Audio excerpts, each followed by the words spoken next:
Hello students, today we start our third chapter, which is pair of linear equation in two variable. Our first question is, what is a linear equation?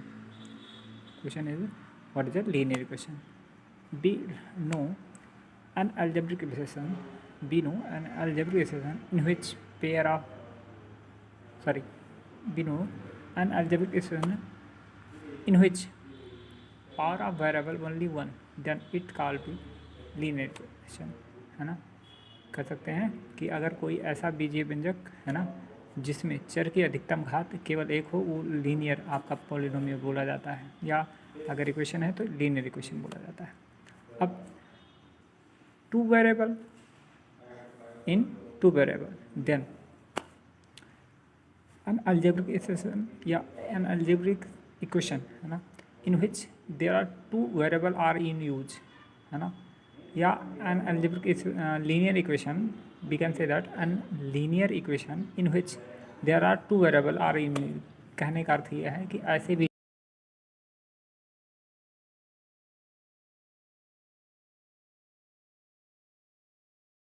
मतलब समीकरण, है ना, रैखिक समीकरण जिसमें दो चरों का उपयोग हुआ है। पहली बात तो रैखिक समीकरण जानना होगा आपको। रैखिक समीकरण ऐसे समीकरण, है ना, जिसमें चर की अधिकतम घात एक हो, तो वो रैखिक समीकरण हो जाता है। अब कह रहा है कि इन टू वेरिएबल यानी दो चर वाले, अर्थात ऐसे रैखिक समीकरण आपको लेना होगा जिसमें दो चरों का उपयोग हुआ, यक्स और वाई, आपने देखा होगा, है ना। So how to be show it, let's see. If we talk about two variable and a linear equation, then you see, अगर आप देखिए 2x + 3y = 5, यहाँ पर एक इक्वेशन है, ये आपका लीनियर है। क्यों लीनियर है? कहीं ना कहीं देखिए, जो वेरिएबल आपके x और y हैं, दोनों x और y दोनों की जो हाईएस्ट पावर है वो एक ही है। अधिकतम घातें एक एक हैं। उस पर कोई घात नहीं चढ़ा, इसका मतलब एक घात चढ़ा हुआ है ना। तो जो पावर है वो कहीं ना कहीं 1 ही है ना। तो इस नाते ये लीनियर हो गया। अब इन टू वेरिएबल क्यों हुआ? क्योंकि देखो there are two variable are in use, x और वाई दो वेरिएबल यूज में आए हैं ना, इस नाते टू वेरिएबल हो गया। सही है। तो ये आपके एग्जाम्पल है आपका linear equation in two variable, है ना। अब आपके पास बोला है कि linear equation in two variable और पेयर में आपका बोला है, क्या बोला है? Pair of linear equation in two variable. Firstly we know, hello, पहले तो हमको ये देख लेना है कि जो लीनियर इक्वेशन होता है ना, वो पहले होता कैसे है। तो हम अगर आप 9th क्लास में ही देखा हम लोगों ने था कि लीनियर इक्वेशन आपका ax + b = 0 ऐसे कुछ होता था। एक मिनट फिर से देखिएगा, हमारा कहीं न कहीं ऐसा होता था ax + b = 0। ये कहीं कहीं general form of linear equation का होता था, या लीनियर पॉलिनोमियल का हम बोलते थे, ax + b, है ना। अब अगर यही हमारा कुछ ऐसा, जैसे आपने देखा होगा 2x + 5 = 0, ये कहीं कहीं लीनियर इक्वेशन हो गया, है ना। फिर अगर आपके पास बोला है कि हमारा two variable linear equation in two variable, तो हमारा कहीं ना कहीं ये जो स्टैंडर्ड फॉर्म है, या कह सकते हैं जनरल फॉर्म हो linear equation in two variable, तो आपका कहीं ना कहीं ऐसा होता है कि ax + by + c = 0, है ना। ये आपका linear equation in two variable का होता है ना। देखिएगा कहीं ना कहीं ये इक्वेशन है, लीनियर है, क्योंकि पावर जो है वो एक ही है और टू वेरिएबल का यूज हुआ है, एक्स और वाई, है ना। इस नाते ये स्टैंडर्ड फॉर्म है ना। अब कह रहा है पेयर का मतलब होता है जोड़ा। क्या होता है? जोड़ा। अब किसका जोड़ा आपको बोला है? क्या रहा? Linear equation in two variable, यानी दो चर वाले रैखिक समीकरणों के जोड़े। अब जोड़े का मतलब दो। अब यानी आपको दो समीकरण लेने होंगे और दोनों के दोनों कहीं ना कहीं लीनियर इक्वेशन वाले होंगे, अर्थात दो चर वाले रैखिक बहुपद लेना होगा।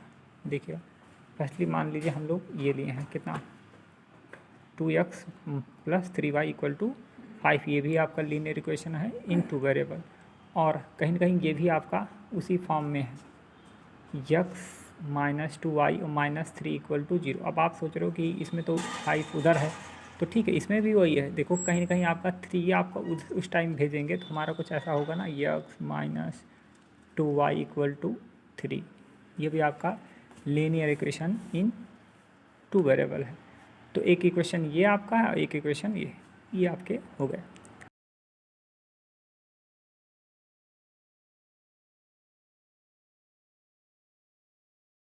दोनों इक्वेशनों को सेटिस्फाई कर दें, है ना। क्या कर देंगे, x और y के दो कुछ ऐसे वैल्यूज होंगे, मतलब कुछ ना कुछ ऐसे वैल्यूज होंगे x और y के, जो दोनों इक्वेशनों को आपको क्या करते हैं, सेटिस्फाई करते हैं। तो वही जो वैल्यूज होंगे ना, वो सोल्यूशन कहलाएंगे। क्या कहलाएंगे, सोल्यूशन, है ना। और जो वैल्यू इनको सेटिस्फाई ना कर पाएँ वो उसके सोल्यूशन नहीं होंगे। जो वैल्यूज x और y के दोनों इक्वेशनों में रखा जाए और मतलब दोनों संतुष्ट ना हो, सेटिस्फाई ना हो, वो आपका क्या होगा, वो सोल्यूशन नहीं होगा। अब ऐसे में देखा जाए, अगर मान लीजिए इन केस अगर इन दोनों को सेटिस्फाई कोई x और y के वैल्यू, दोनों x और y के वैल्यू दोनों इक्वेशनों को सेटिस्फाई कर दें, है ना। तो ऐसे में इसका मतलब यह है कि इन दोनों इक्वेशनों के कहीं ना कहीं ये कॉमन बिंदु रहेगा, या कह सकते हैं कॉमन पॉइंट रहेगा दोनों में, है ना। जो x और y के वैल्यू जो रहेंगे वो पहले वाले इक्वेशन में भी रहेंगे और दूसरे वाले इक्वेशन में, सही है। और अगर हम यही बात करें कि हमारे क्या नाम है, जो हम अगर रिप्रेजेंटेशन करें मतलब इनका ग्राफ पे, है ना, दोनों इक्वेशनों से हम एक एक ग्राफ बनाएंगे, है ना। पहले इक्वेशन से भी एक ग्राफ बनेगा और सॉरी क्या बोलते हैं, लाइन गुजरेगी, और दूसरे इक्वेशन से भी एक लाइन गुजरेगी, है ना। तो अगर हम देखेंगे तो ये अगर दोनों में से कुछ ऐसे पॉइंट्स हैं, या कह सकते हैं ऐसे भी x और y के मान जो दोनों में है, तो वो जो पॉइंट रहेगा वो दोनों रेखाओं से कहते नहीं कॉमन पॉइंट हो जाएगा, है ना। यानी उसमें भी स्थित रहेगा और इसमें भी स्थित रहेगा, है ना। तो इस तरह से आपका रहेगा, और जो ऐसा होगा तो वो कहीं ना कहीं उसके लिए सोल्यूशन है और दूसरे वाले का नहीं होगा। तो देखिएगा कहीं ना कहीं जब x का एक मान और y का भाई एक मान लिया गया तो कहीं ना कहीं वो सेटिस्फाई हो गया, यानी क्या, मान बराबर होने लगे। और जब x के मान x 1,7 लिया गया तो नहीं बराबर हो रहा था। तो हम कह सकते हैं कि जो 1,1 lies on the line representation of 2x plus 3y equal to 5, यानी जो रेखा है x 2x प्लस 3y बराबर 5, है ना, उसमें अगर एक एक रखा जाए तो उस पर सेटिस्फाई हो जाता है, यानी x y का मान कहीं ना कहीं अगर रखा जाए एक एक तो वो बराबर 5 आ जा रहा है। तो कहीं ना कहीं हम कहेंगे कि 1,1 इस दिए गए समीकरण 2x प्लस 3y का एक हल है। लेकिन अगर हम एक साथ रखते हैं उसी समीकरण में तो वो इक्वल नहीं हो पाते, यानी दोनों पक्ष बराबर नहीं। तो इस नाते हम कहेंगे एंड कि 1,7 is does not lies on it, यानी उस पर स्थित नहीं। और आपको देखिएगा, हम कह सकते हैं सो एवरी सोल्यूशन, यानी प्रत्येक हल ऑफ इक्वेशन किसी भी समीकरण का इज ए पॉइंट, यानी एक बिंदु होता है ऑन लाइन रिप्रेजेंटिंग इट, जो कि वो जिस रेखा को वो दर्शा रहा उस पर स्थित कोई ना कोई बिंदु रहेगा। हर एक बिंदु जो किसी समीकरण का सोल्यूशन है ना, उस समीकरण द्वारा जो अगर कोई रेखा खींचा जाएगा तो उस पर कहीं ना कहीं वो स्थित रहेगा, है ना। अच्छा एक बात और है, अगर जो हमने लीनियर इक्वेशन जो लिया था, देखिएगा लीनियर इक्वेशन इनटू वेरिएबल वाला, देखिएगा ax plus B Y plus c equal to 0, उसमें a और b का वैल्यू 0 नहीं होना चाहिए। अगर a b का वैल्यू 0 हो गया तो आप कहेंगे कि लीनियर इक्वेशन इनटू वेरिएबल नहीं होगा किसी कीमत पे। देखिएगा अगर a का मान 0 हो गया तब भी पूरा ये 0 हो जाएगा, b का मान 0 हो गया तो ये भी पूरा 0 होगा। तो कहने का मतलब तब आपका नहीं बचेगा। इस नाते a और b का मान देखो does not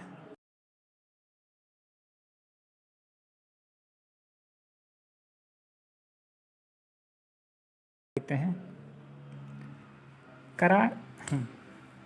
in fact that this is a true for linear equation that, इस तरह से हम सिद्ध कर सकते हैं या सिद्ध है किसी लीनियर इक्वेशन के लिए ईच सोल्यूशन, प्रत्येक हल x और y के लिए जो मान निकलेगा लीनियर इक्वेशन इन किसी रैखिक समीकरण के लिए इनटू वेरिएबल दो चर वाला, तो हमारा कहीं कहीं ax plus B Y plus C बराबर 0 अगर है तो क्रॉसपॉन्डिंग पॉइंट्स यानी वो जो संगत बिंदु रहेगा on the line representing equation न कोई आपका समीकरण निर्धारित करेगा, यानी उस मतलब जो एक कोई पॉइंट मारते लिए मतलब उभयनिष्ठ है, तो वो पॉइंट कहीं न कहीं इनके द्वारा जो समीकरण बनेंगे उन दोनों में स्थित होगा, है ना। और कहीं न कहीं वो जो पॉइंट रहेगा वो अगर रेखा खींचा जाए तो उन रेखाओं पर स्थित होगा, है ना।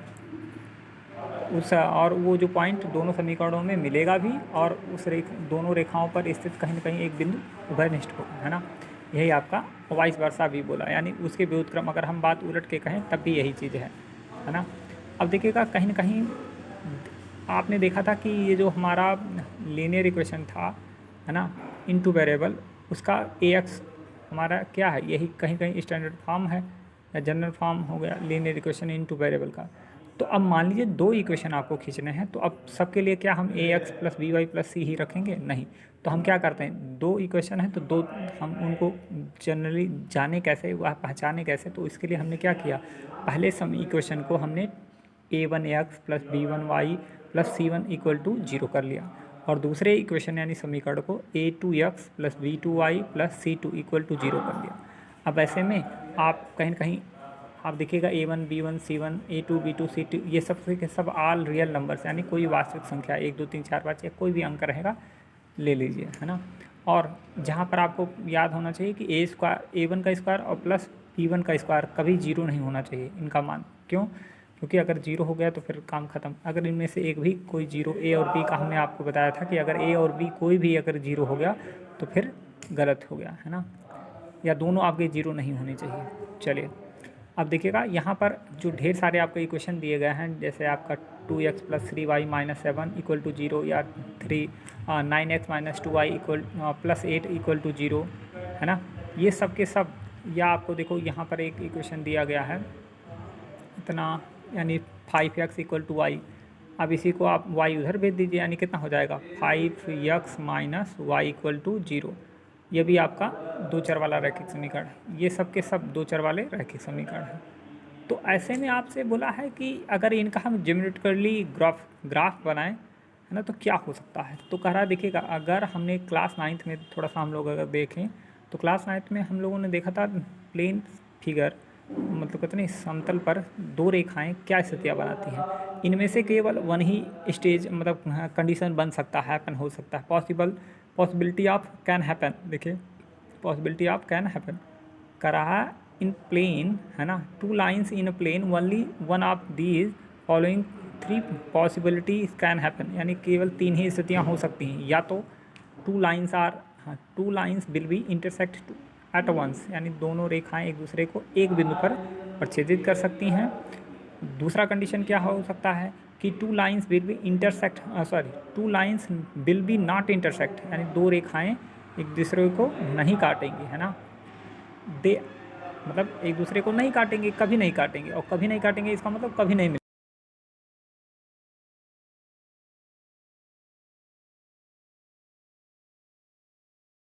ऐसे में कभी नहीं काटेंगी। जैसे अभी अगर ये दोनों अगर ये पैरेलल हैं तो कभी नहीं काटेंगे, है ना। और अगर मान लीजिए थोड़ा सा क्रॉस हैं, है ना, तो कभी ना कभी काट देंगे, जाके आगे बढ़ के काट देंगे, है ना, समझ गया। तो ऐसे में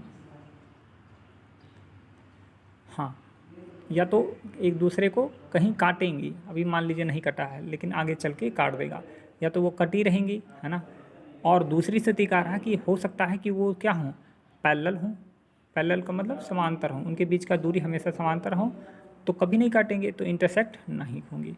और तीसरी स्थिति का था two lines will be coincidents. Coincident मतलब होता है संपाती। संपाती का अर्थ है एक दूसरे के ऊपर से गुजरना।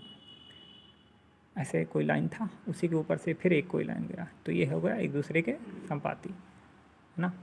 So that all the possibility आज इन फिगर। अब देखो आपको सारे फिगर्स के माध्यम से दिखाया है। पहला फिगर इंटरसेक्टिंग वाला है, दूसरा पैरेलल है, तीसरा इंसिडेंट कोइंसिडेंट। पहला देखिए, हो सकता है कि वो दोनों रेखाएं एक दूसरे को प्रच्छेदित करें, हो सकता है कभी भी ना प्रच्छेदित कर, देखो हो सकता है कभी एक दूसरे को प्रच्छेदित करें, एक बिंदु ऐसा हो, है ना। हो सकता है कभी ना प्रच्छेदित करें एक दूसरे को कभी प्रच्छेदित ना करें। देखिएगा कभी नहीं प्रच्छेदित करेंगे, यानी पैरेलल हो गई।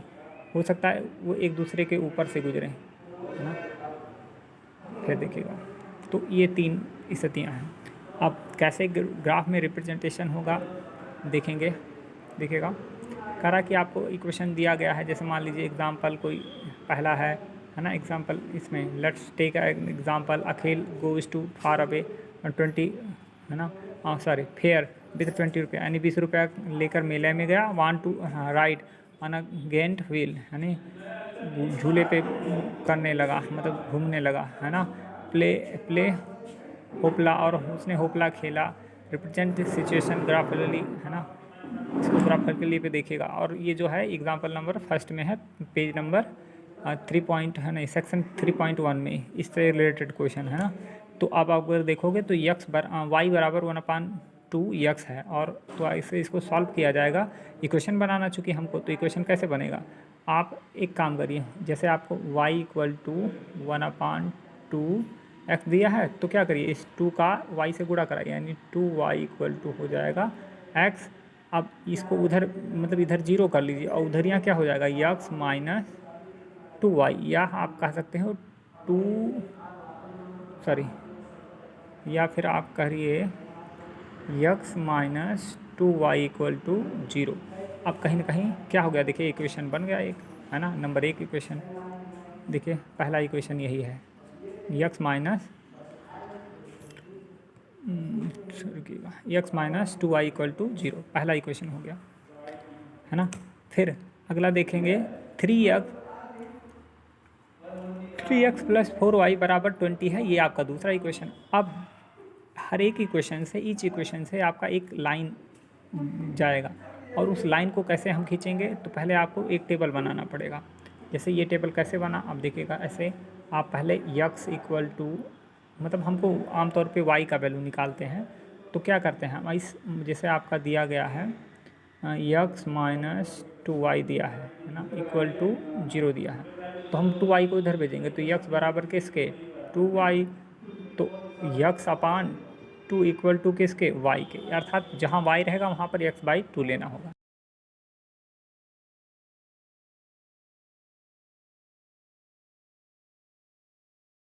x/2 लिख दीजिए। अब अगर हम x का वैल्यू 0 लेंगे, तो जैसे ही x का स्थान पर 0 लेंगे तो 0/2 अर्थात 0 हो गया। देखो y का मान भी 0 हो गया। अब x का मान अगर हम 2 लेते हैं तो 2, देखो 2/2 अर्थात क्या 1 हो जाएगा। ऐसे अब ये हम ग्राफ में देखेंगे, तो आप देखिएगा ये आपका कहीं x एक्सेस होता है, ये y एक्सेस होता है। तो ग्राफ में आपको लेना था कितना, 0 का मान 0, तो 0 x के लिए भी 0 और y के लिए भी 0, तो यहाँ पे होगा, देखो x के लिए भी 0 और y के लिए भी 0, यहीं पे है।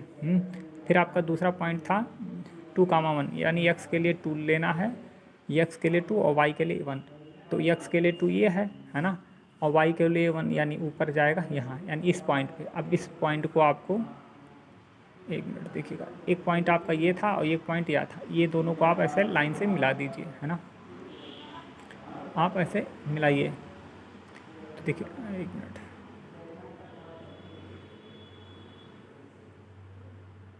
ये देखिए ऐसे लाइनें गुजर गई। अब फिर ऐसे दूसरे वाले इक्वेशन से भी हम एक लाइन खींचेंगे। कैसे खींचेंगे, तो देखिएगा अगला लाइन कोई इक्वेशन है 3x plus 4y equal to 20, तो 3x plus 4y equal to 20, है ना।